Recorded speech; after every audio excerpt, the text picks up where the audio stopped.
Magandang tanghali mga guys, nandito pa rin sa Labon mga ka-guys. Kukuha naman tayo ng kanindang pandesal. Ay, mali.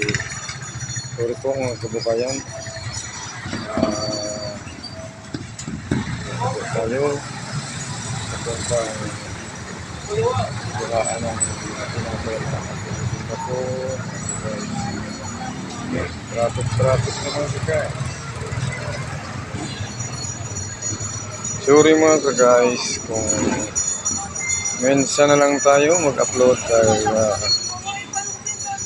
sobrang busy lagi. Barangay Lungos po ang aking puntahan.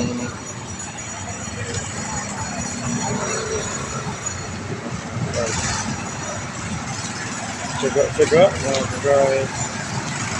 Tsaga hanggang sa pagtanda, puro tsaga mga ka-guys. Para lang magkagawa tayo ng pera na may papadala sa ating pamilya. Mga ka-guys, yan mga ka-guys, diretso na.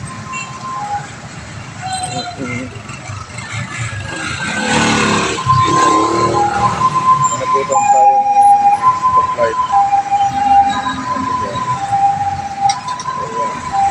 Ang bilis maka-stoplight.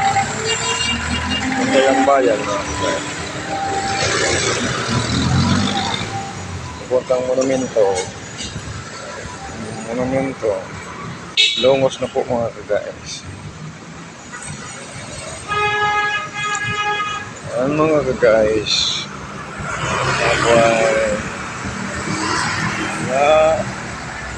Siguro pag-asa sa buhay na makangat dahil sa problema dinadanas natin ang aming gastusan sa mga anak na tungkulin talagang gagastusan sa high school, college po mga guys, elementary ang aking tinutustusan ng mga tatlo mga guys. Minudi ang aking panganay nag-aaral sa Barak, Tanduanes mga guys. Kami naman dito sa Manila nagtsatsaga, maghanap buhay, init kurang yan.